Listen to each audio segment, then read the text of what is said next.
seem to be back online.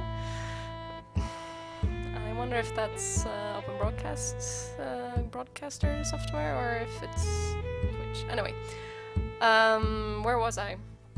Yeah, so I thought like a point and click game would be like technically the most simple game I could imagine and that I was interested in making. So I decided to give it a shot basically.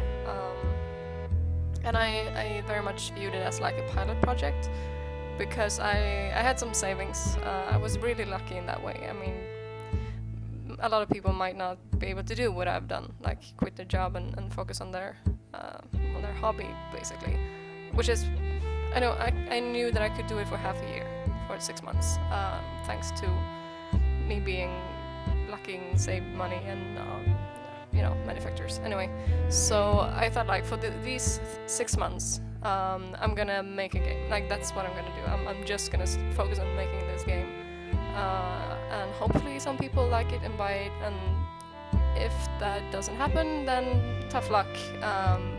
I'll find a new job, or maybe make a Kickstarter for next one, which is something I'm gonna talk about later. So I really thought of it as a pilot project, as I said. Like there were so many firsts for me. Like it would be the first time I actually made a game. Making the code, making the art, making the sales, marketing, everything like that. It would be the first time. So like I decided to make it like really small scope, to kind of see like what was I good at, what wasn't I good at, what was fun, what wasn't, like what would I need help with next time, like if I'm hopefully make another game after this one, like where are the pitfalls, like where do I maybe need to hire someone to help me and stuff like that.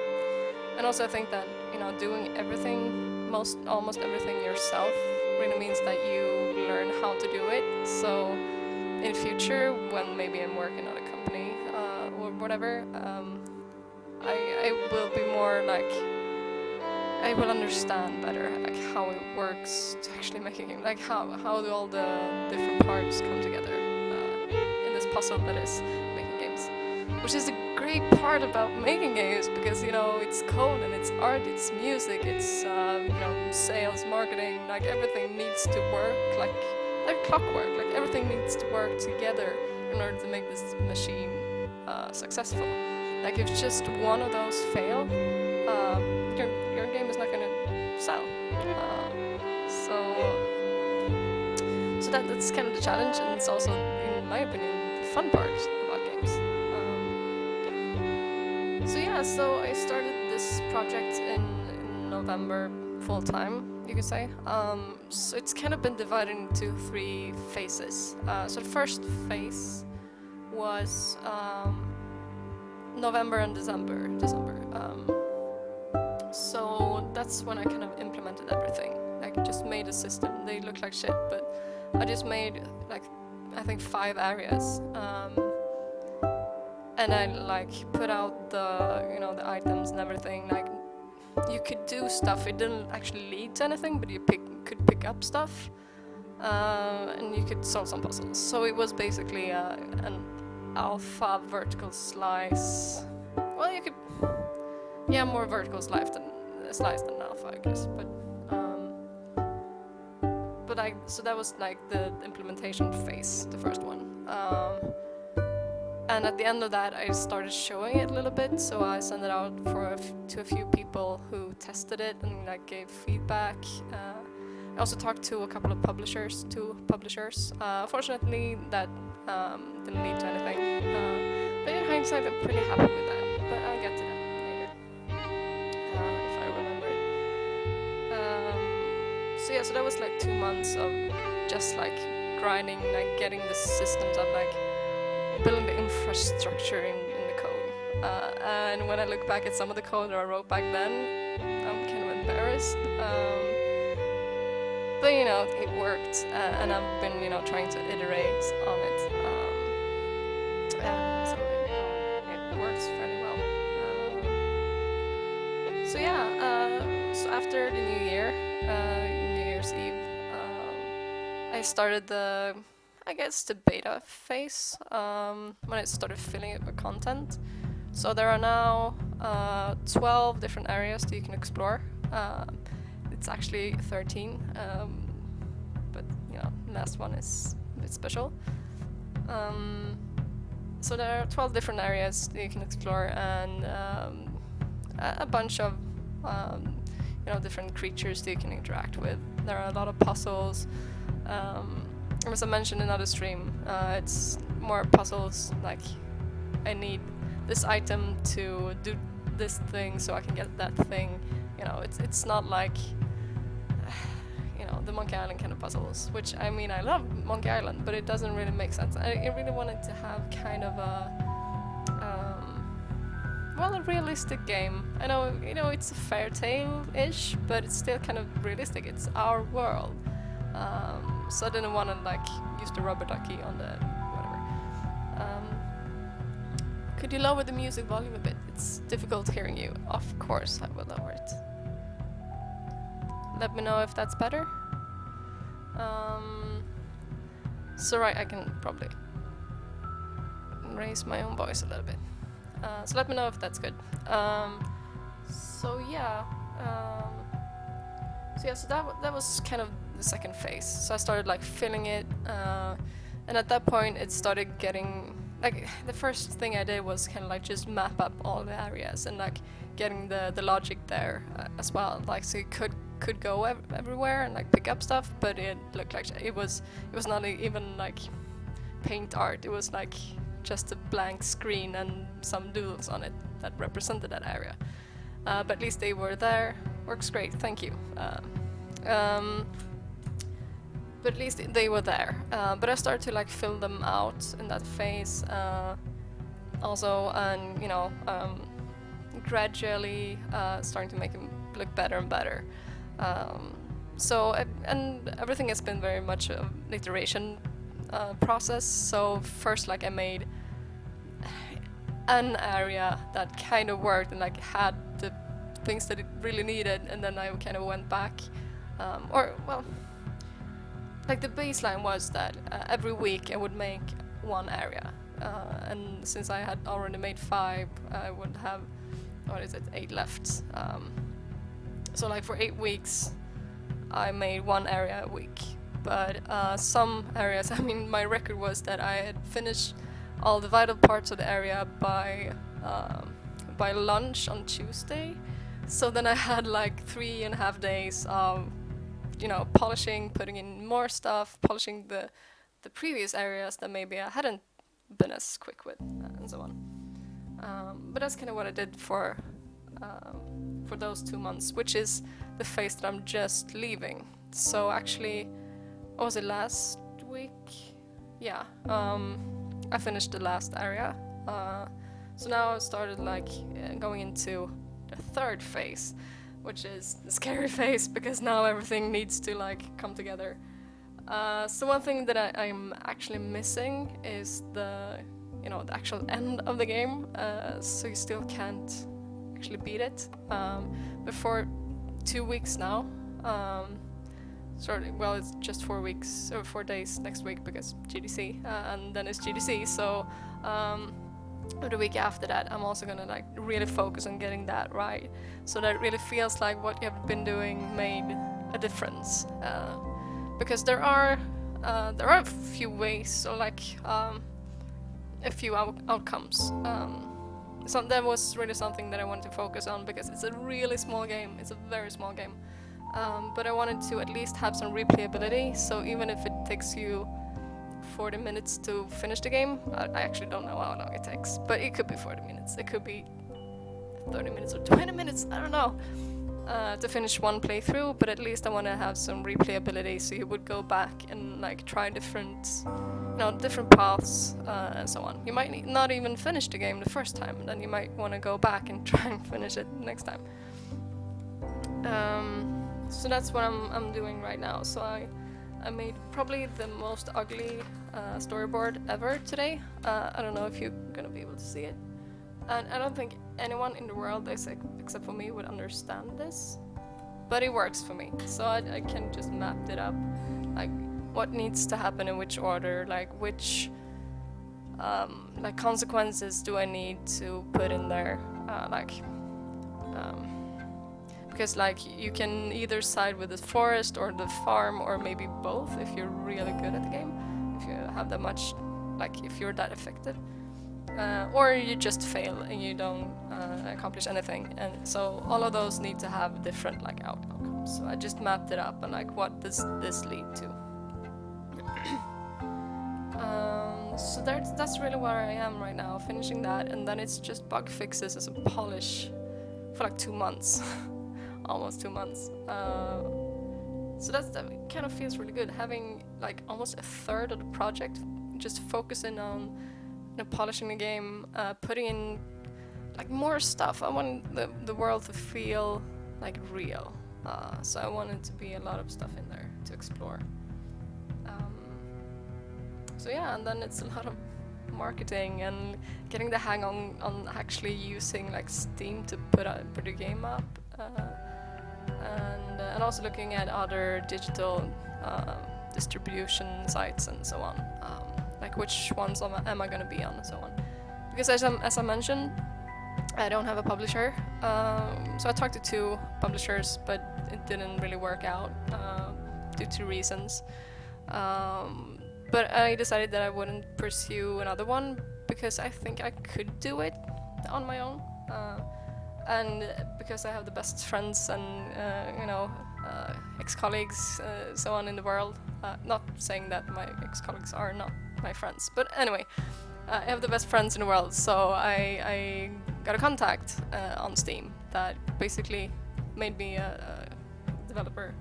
What's it called? Steamworks developer. Anyway. That's really something that I want to emphasize, that people have been so great all along this path that I've been taking. Like, it's so common that you like, what the hell am I doing? Like, I'm crazy. What is this? Like, this was the worst idea ever. Like, my art sucks. My code sucks. This is the worst. I'm gonna end up on the street. But like, those thoughts almost don't have the time to like get into my head until someone like, no, this is great, like, oh, I really like what you're doing.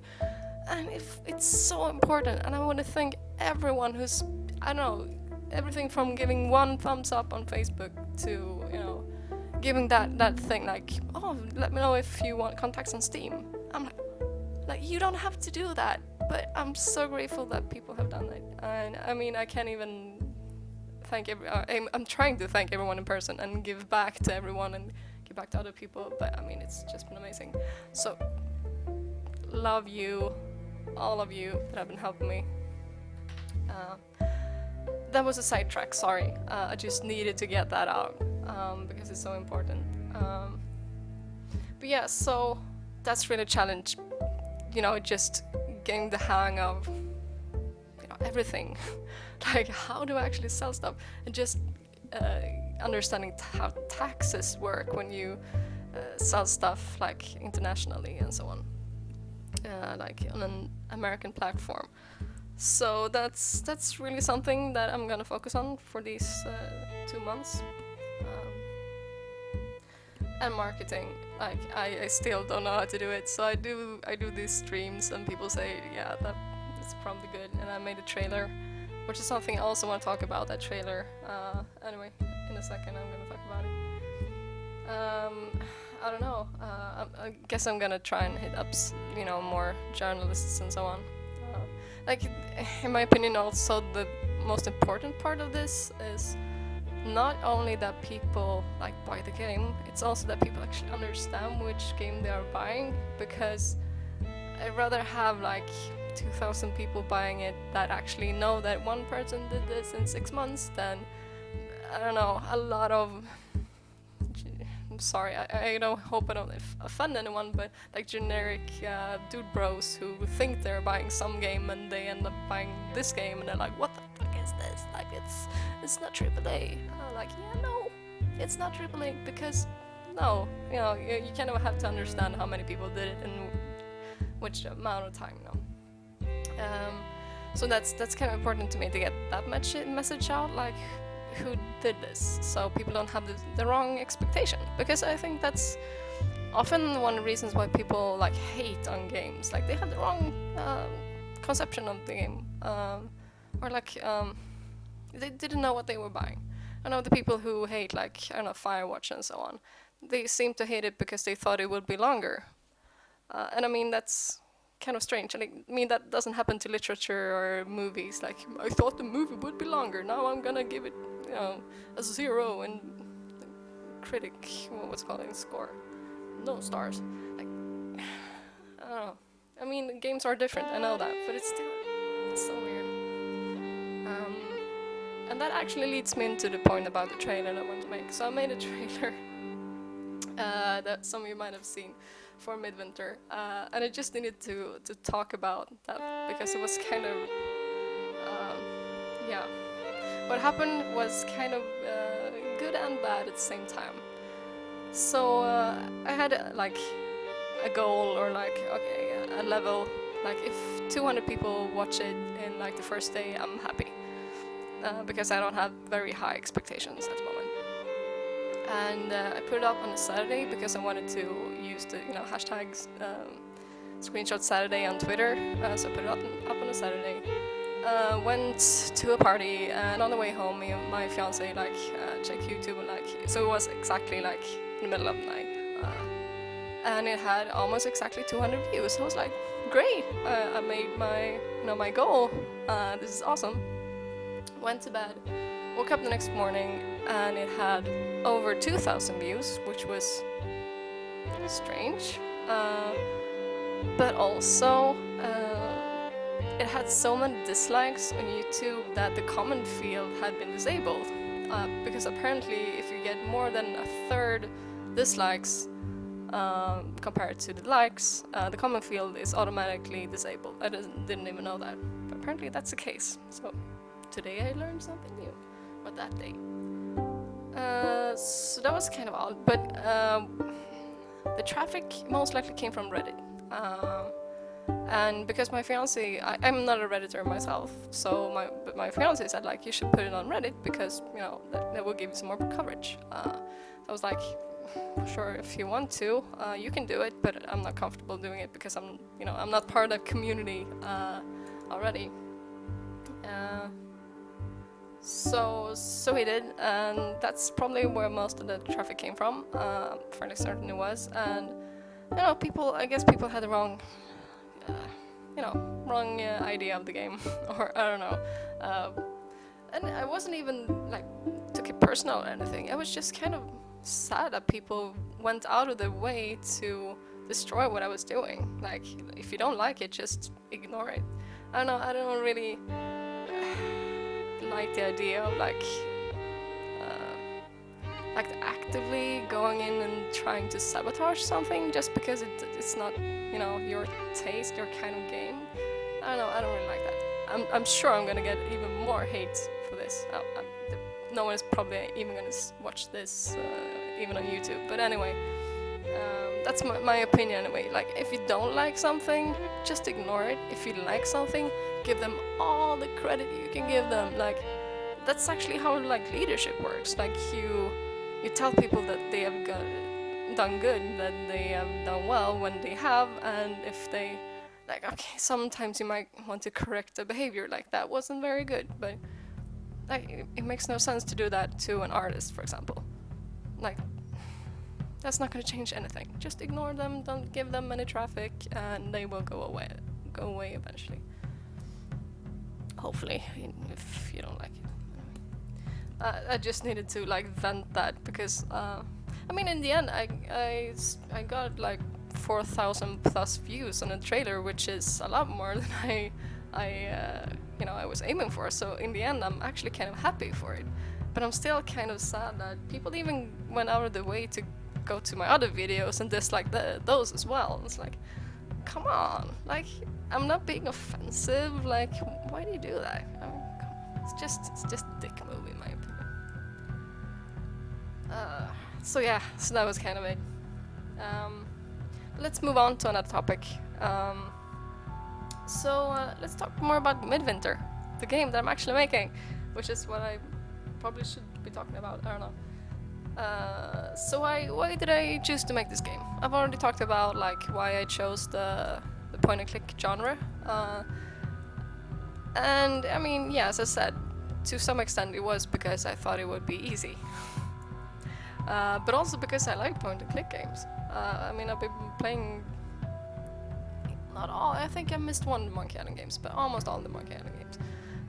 You know, I played, I don't know, Broken Age and Inner World, and I can't even remember all of them anymore.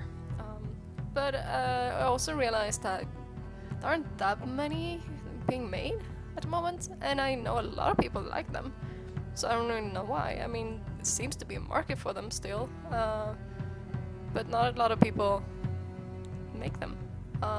And it's fairly easy to make them very small scale, so I thought it would match the scope that I had. And also, one of like the ideas of Tailcore is that I want to make games that focus on narrative and also very like simple but robust game design. So I mean, it really fits that idea to make a point and click with, you know, focus on narrative. Sorry. So yeah, and the theme came from actually going by train through the Swedish countryside on the way to a game convention in south part of Sweden. So I just wanna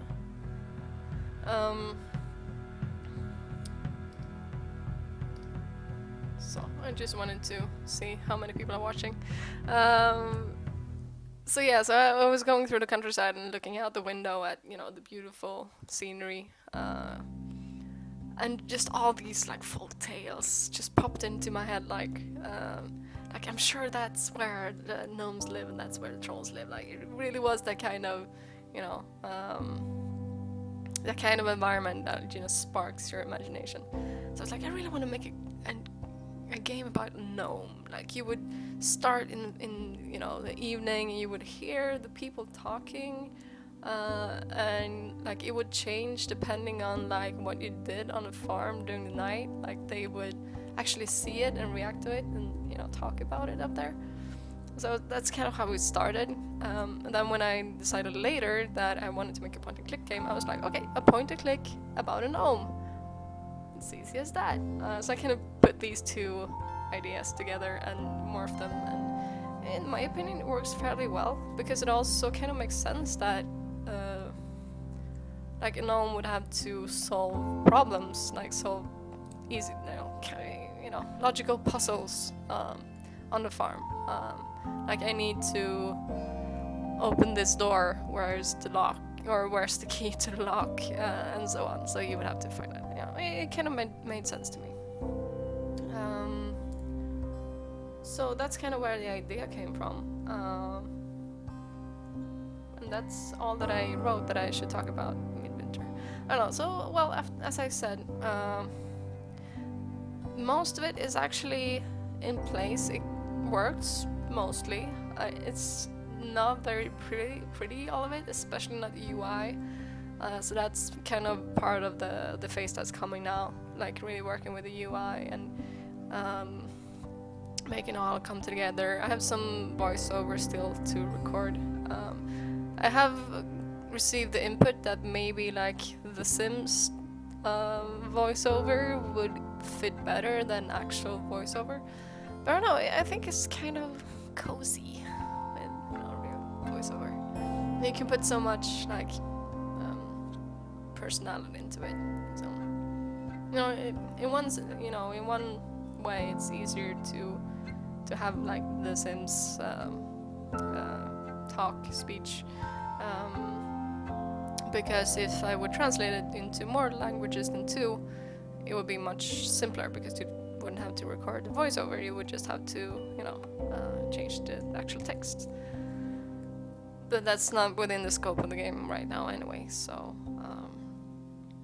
I don't know, so that's left to do. And, you know, I get the feeling like at least once a day now, like I'm not gonna be able to finish this, I need to release it soon. And then I realized that I have 1/3 of the time left I've only gone 2/3 of the time. Like, okay, I think I'm good. So I think that I should be able to finish everything that I set out to do within the time that I have. Because, you know, the scope is so small. So, like the bugs that I'm gonna have, like, they can't be that hard to fix. It's not gonna take that long. Just logically, like, if you have a system that you built in 2 months, or like a part of a system that took you 1 day to implement, you're probably not gonna get a bug that's so big that it's gonna take another day to fix. You know, you don't have to like have a buffer for that kind of fuck ups. So that's kind of a good feeling. So going forward, we have the release. You know, that's the biggie. So as I said, like, figuring out how everything works around that is gonna be really, really something. And also marketing. Like how I don't know. So I'm like reading all of these articles on how to market your game. Like, if you're indie, you need to have this, you should have this, and this is how you get a hold of journalists. So that's really one of the next steps now.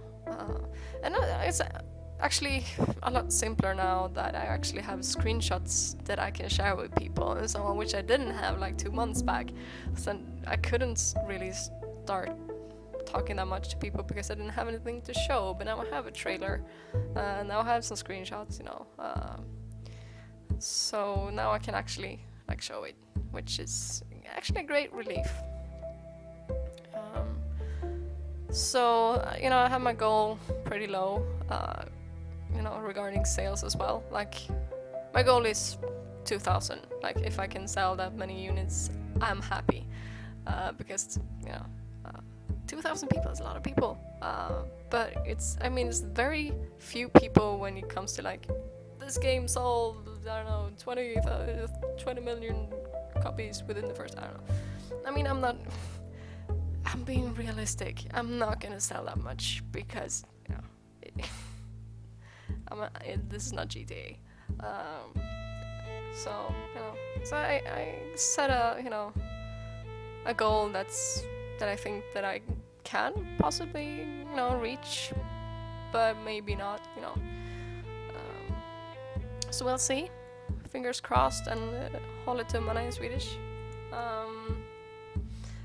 And going forward after that, you know, hopefully I make enough money back to at least have time to start the next project. Because as I said, this is kind of a pilot project, I want to call it. So the next one is going to be bigger, a lot bigger, like double the time and double the people. So it's going to be 4 times bigger. Oh my god. If everything goes according to plan and everything. So the plan is I'm gonna drop it already because I don't believe in secrets. Like, when you're in indie this size, you can't have any secrets. It just doesn't work. So probably gonna try and crowdfund it, actually. And still, you know, since Tailcore is gonna be very focused on narrative and very simple game design, mostly, I'm gonna shoot myself in the foot saying that, because one day I'm gonna want to make something really complex and with no story. But anyway,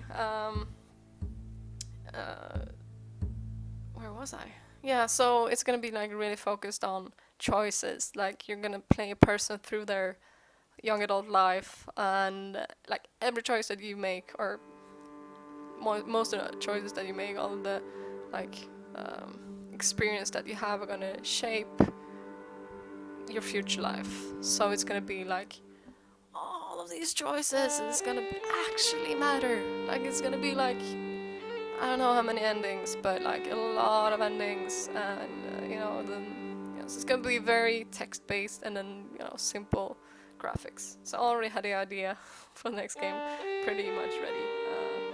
So hopefully that Kickstarter could work. I mean, it's still in the future, but that's kind of the idea. working with right now. So yeah, that's pretty much where Midvinter is right now, the journey so far, and also what will happen in the future. I'm written down also like that I should talk about the biggest challenges, and I've talked about most of them, which was like sales and marketing and getting coverage. But one more that I want to add actually is that asking for help and actually being honest with like where you are with the project, that was kind of a biggie for me. I can imagine that a lot of developers don't really have that problem because they're very open with, you know, feelings and everything, like even on Twitter, showing that to even professional contacts. But I'm even on like Facebook to my friends, I guess I'm more, I don't know, distant in that way. Like I don't want to show vulnerability, I guess. So for example, when I didn't get a publisher, it was kind of a blow, but I didn't say it to the like community right away. I didn't go out with that for a few days, but then I realized like, why don't I?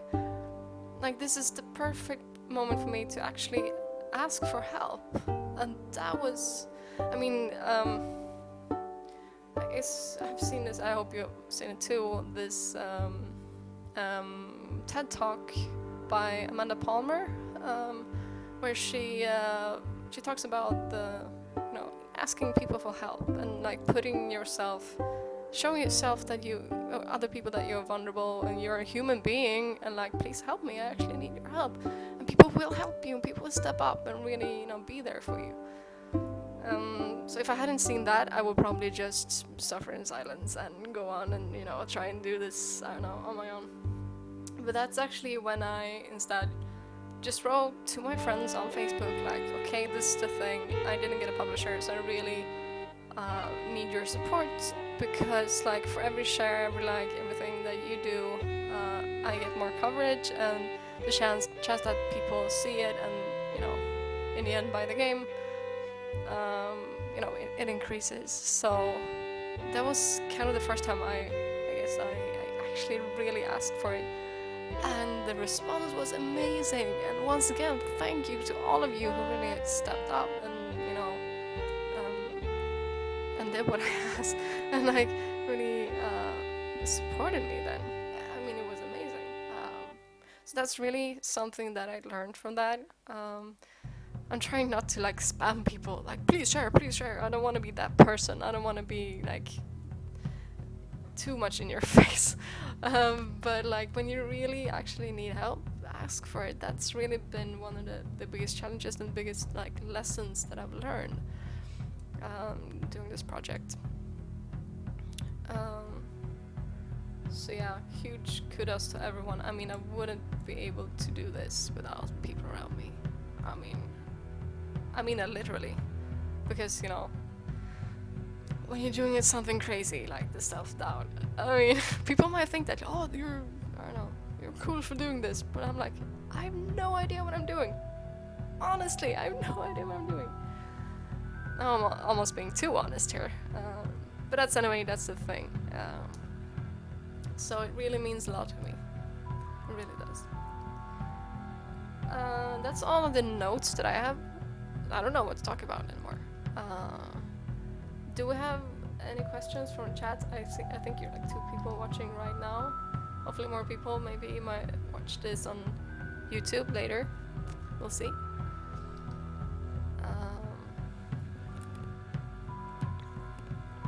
Sorry. But I don't think really I have so much to ask, so I think I'm gonna cut this a little bit shorter than usual. Yeah, that's kind of the story so far. I think I'm gonna like try and put together a montage. When the game is done, I'm gonna put together a montage of like what the game looked like in the beginning and then how it evolved, because it's, you know, gone through several phases. Because actually that's something that I did in the beginning. Like every time that I'd spent, well, in the beginning it was like every day I recorded and I put it up on YouTube. But in the end, I mean, the changes were like, yeah, I made 1/5 of a room today. Like, that's not really something that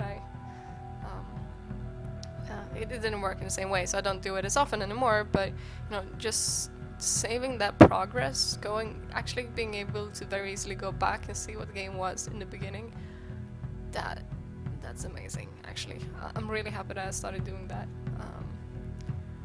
So I guess that's also a lesson, like actually documenting everything. I actually wish that I had screenshotted when my trailer had, the most amount of dislikes. Yeah, sorry, because that would have been fun to have in the future, like going back and pointing at it. But what I realized that I wanted to say is that actually, when I discovered that, I also went out like on Facebook and Twitter, like, yeah, so this sucks, like, look at all the dislikes that I have, this is not cool, or like, I'm not happy. And people were like, what? And I went in and like liked, so it went back up again. And I think that actually was one of the reasons why the view count in the end ended up much higher than I would have anticipated. Because I had that kind of knockback in the beginning, and then people like knocked back the knockback. So I mean, yeah, sure, it would have been great to not have that knockback to begin with, but in the end, I guess, I mean, it kind of was worth it, I guess. So I don't know. I'm happy that at least people watch the video. I don't know what to say anymore. I'm rambling. I should probably stop talking, let you go on with your Friday. So I do hope that you have an excellent continued Friday. Take care of yourself, take care of everyone around you. Thank you so much for all the support. Like, really, really thank you. And if you, like, as always, if you like what you see, like the game, like what I'm talking about, whatever, please like, share, everything like that. I also have a Patreon now. I feel so shameless talking about this, but yeah, I have a Patreon. So if you want to support me already before the game is up and before the Kickstarter, please consider donating. It's like, I don't have the link anywhere close by. I should put it on Twitch, I realize. But it's like patreon.com/Anna Janelius. That's my name, Anna Janelius. So thank you again. Take care of yourselves, and see you next time. Bye.